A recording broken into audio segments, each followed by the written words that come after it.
नमस्कार प्रिय विद्यार्थियों, आज की क्लास में हम आपके लिए टॉपिक लेके आ रहे हैं क्रियात्मक समूह यौगिकों का साधारण नाम।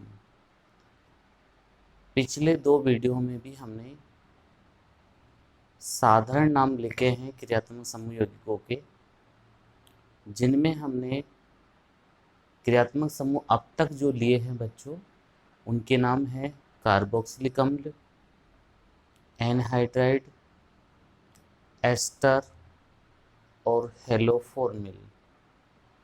स्टूडेंट्स, आज हम जो साधारण नाम लिखेंगे उस क्रियात्मक समूह का नाम है एल्डिहाइड। स्टूडेंट, ये नाम आपको ऑर्गेनिक केमिस्ट्री में एक चैप्टर में बहुत ज़्यादा यूज होगा। तो सबसे पहले आप इसको पहचान जाइए कि जब भी एल्डिहाइड आप नाम सुनेंगे तो उसकी पहचान किस सूत्र से होगी? COH से होगी।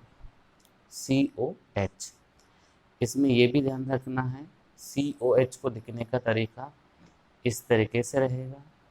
अगर आप इसको बंद करके लिखते हैं तो आप इसको CHO ऐसे लिख सकेंगे। ओके स्टूडेंट्स, जब भी स्टूडेंट्स साधारण नाम पद्धति में इसका नाम लिखा जाएगा तो अनुलग्न एल्डिहाइड ही होगा। ओके स्टूडेंट, चलिए देखते हैं बच्चों। HCOH, COH इसकी मुक्त संयोजकता पर हमने बच्चों क्या जोड़ दिया? H जोड़ दिया। कितने कार्बन है बच्चों इसमें? एक कार्बन है, और एक कार्बन के लिए मैंने पूर्वलग्न क्या बताया आपको? फॉर्म बताया। तो बच्चों, अगर फॉर्म के साथ में एल्डिहाइड को ऐड कर दूंगा तो ये क्या बन जाएगा? फॉर्मेल्डिहाइड। फॉर्मेल्डिहाइड। बच्चों, ये फॉर्मेल्डिहाइड जो होता है इसका 40% जलीय विलयन फॉर्मेलिन कहा जाता है। इसका 40% जलीय विलयन,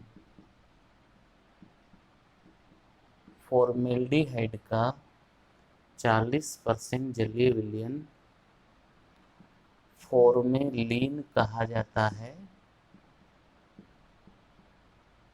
जो जीव विज्ञान की प्रयोगशाला में जीव जंतुओं को परिरक्षित या संरक्षित रखने में प्रयुक्त होता है। आप जब बायो की लेबोरेटरी में जाएंगे तो वहाँ पर जो जीव जंतु जिस सॉल्यूशन में रखे रहते हैं वो सॉल्यूशन फॉर्मेलिन ही कहलाता है। ओके फ्रेंड, चलिए बच्चों, अगर हम H की जगह पर यहाँ CH3 लेके आ जाए, COH को हमने कोई बदला नहीं है, COH हमारा वैसा की वैसा ही है। अब बच्चों, इसमें कितने कार्बन है? 2 कार्बन है। 2 कार्बन के लिए हम एसिड यूज करते हैं, और एल्डिहाइड अगर आप इसमें जोड़ दोगे तो नाम क्या हो जाएगा बच्चों? एसीटेल्डिहाइड। ओके स्टूडेंट्स, ऐसे अगर हम कार्बन की संख्या बढ़ाते जाएंगे, जैसे अब हमने ये 3 कार्बन कर दिए, तो बच्चों 3 कार्बन के लिए प्रोपियोन आता है, तो क्या नाम हो जाएगा? प्रोपियोनेल्डिहाइड। ओके बच्चों, ये 3 कार्बन के लिए प्रोपियोन होता है, तो हम क्या यूज कर लेंगे? प्रोपियोनेल्डिहाइड। बच्चों, अगर हम संख्या और बढ़ाएं, 3 से हम 4 पे चले, 4 पे चलते हैं, तो 4 को बच्चों हम ब्यूटर कहते हैं, तो बच्चों इसका नाम क्या हो जाएगा? ब्यूटरेल्डिहाइड। ब्यूटरेल्डिहाइड। बच्चों, अगर हम 5 कार्बन कर दें,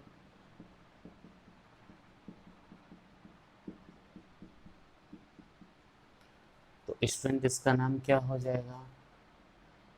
5 कार्बन को वेलर कहते हैं, तो नाम हो जाएगा स्टूडेंट वेलरेल्डी हाइट। ओके फ्रेंड्स, तो ये 5 कार्बन तक हम इनके संख्या के आधार पर हम नामकरण कर सकते हैं। लेकिन अब अगर हम समूह लेके आए, जैसे हम ऐसे लेके आए, तो हम इसको क्या नाम देंगे? बेसिकली दूसरे कार्बन पर एक CH3 नज़र आता है, लेकिन इसका नाम मैंने आपको बताया कि क्रियात्मक समूह के पास वाले कार्बन को अल्फा बोल सकते हो, उसको बीटा बोल सकते हो। तो इसके 2 नाम हो जाएंगे बच्चों, अल्फा मैथिल, और 3 कार्बन है तो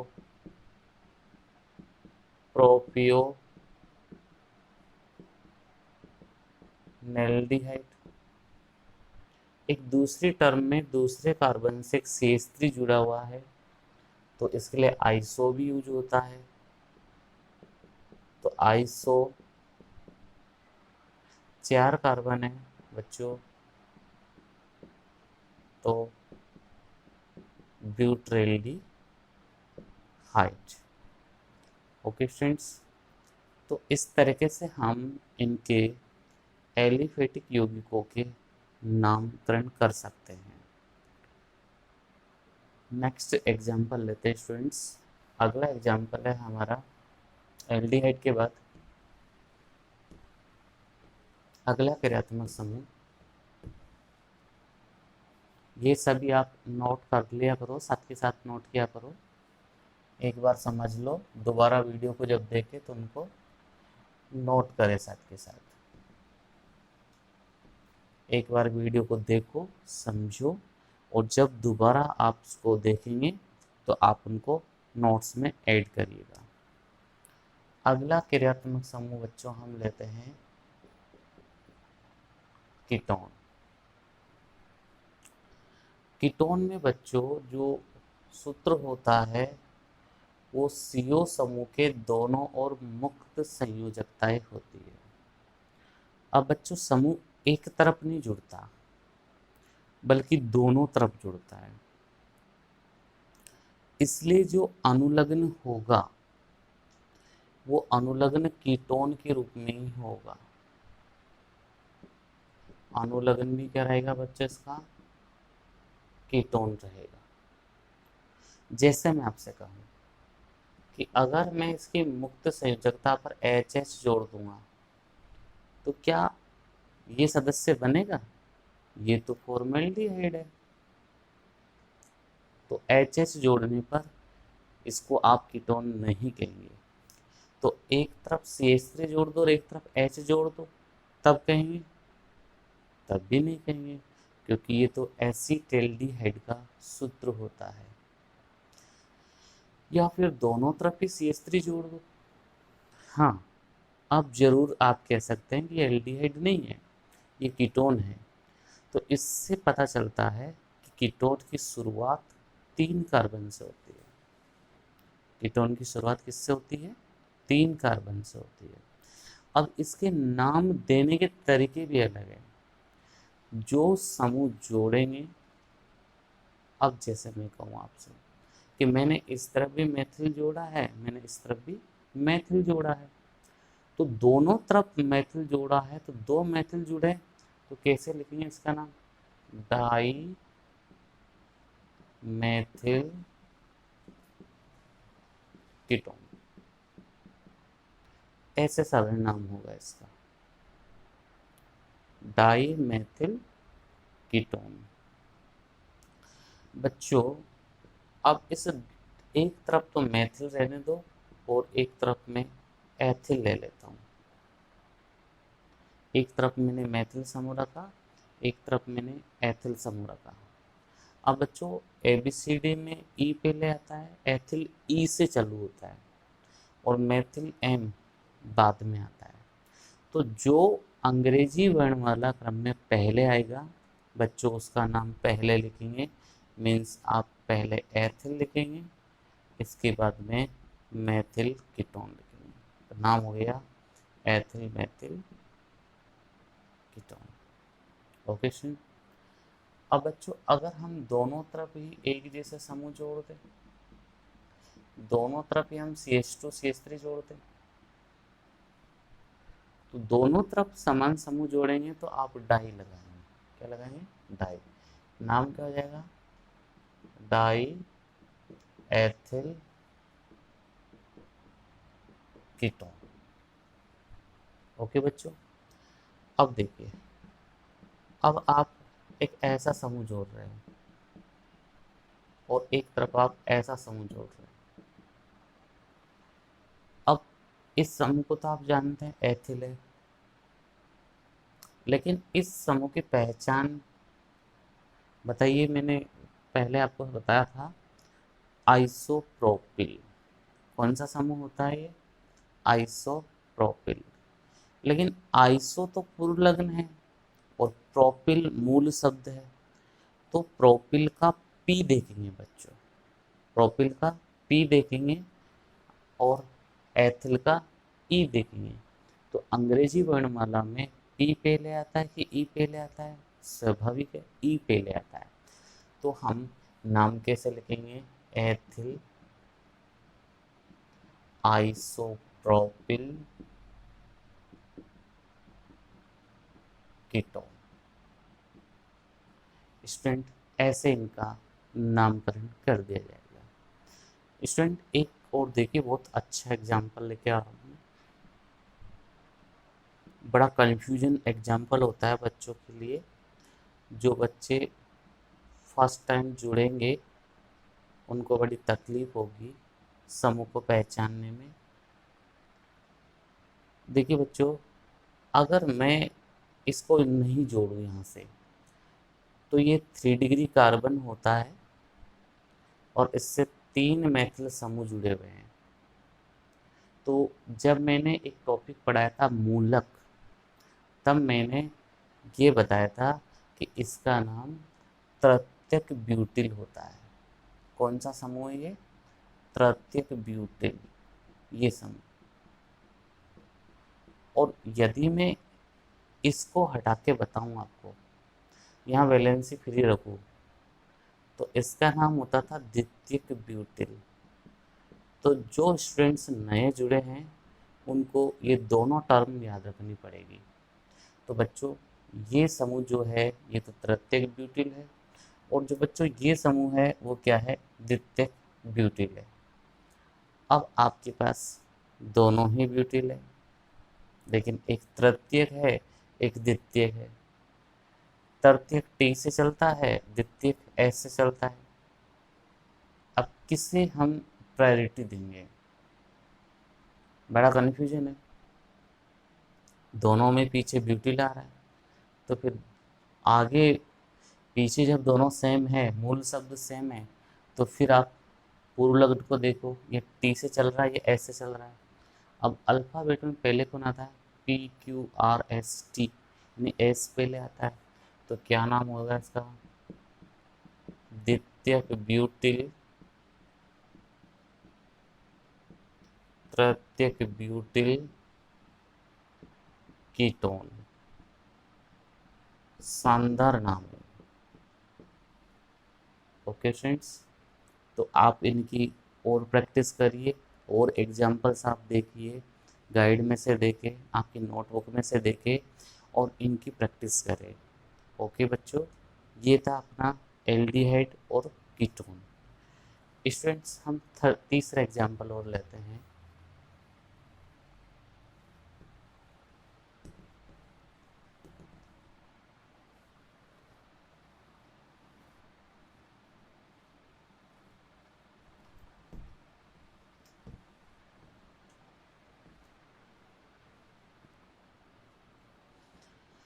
स्टूडेंट तीसरा एग्जाम्पल है हमारा एल्कोहल।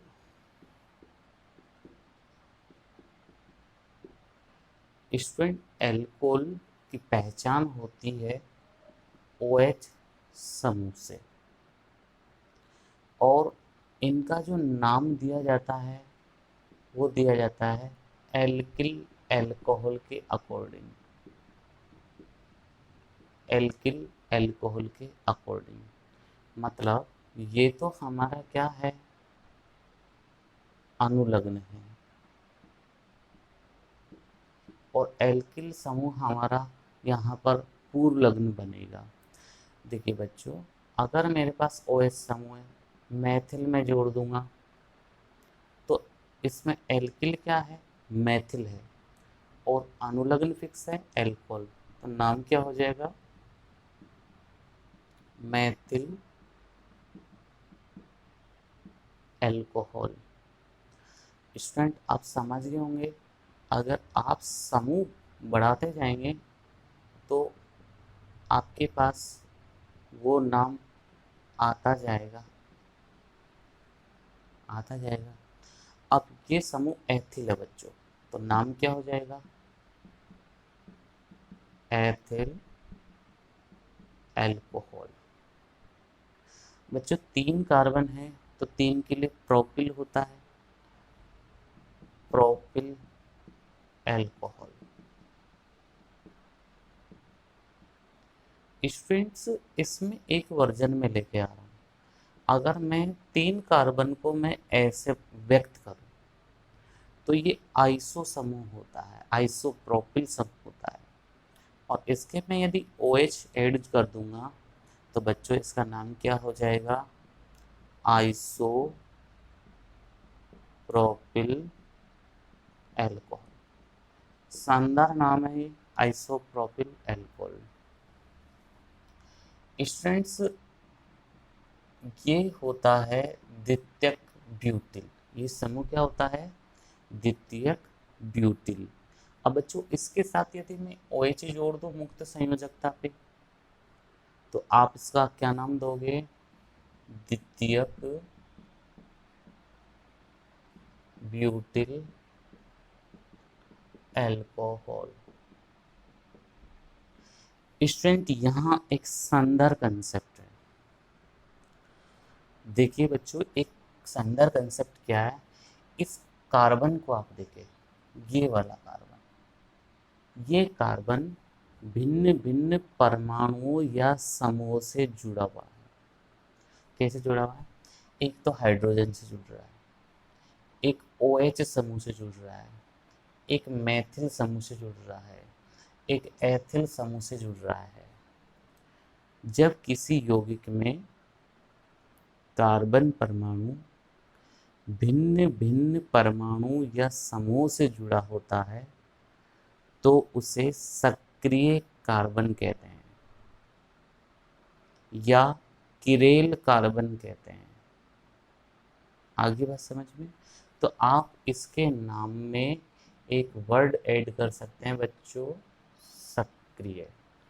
तो आप इसकी डेफिनेशन लिख लेना, सक्रिय का मतलब क्या होता है, लिखिए ऐसे लिखना, देखो वह यौगिक जिसमें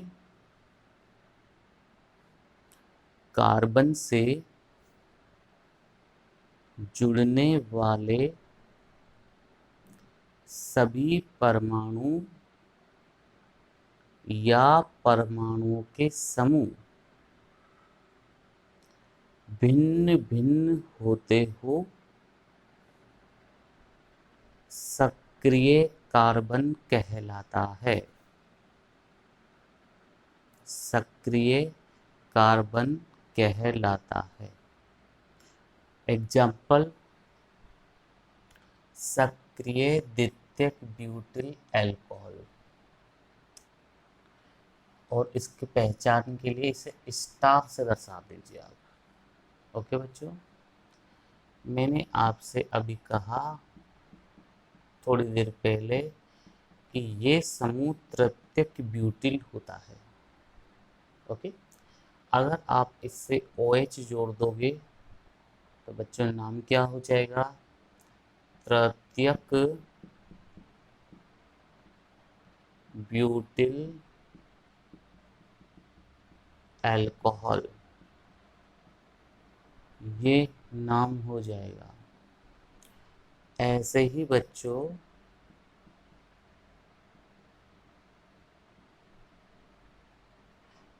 ये नियोपेंटिल समूह होता है। जब यौगिक के दूसरे कार्बन पर 2 CH3 जुड़े होते हैं तो आप पूर्व लग्न नियो यूज करें। क्या यूज करें बच्चों? नियो। अब टोटल कार्बन 5 है, इसलिए इस समूह का नाम क्या हो जाएगा? नियोपेंटिल। अगर आप इससे OH जोड़ देंगे बच्चों तो नाम क्या हो जाएगा? नियोपेंटिल एल्कोहल।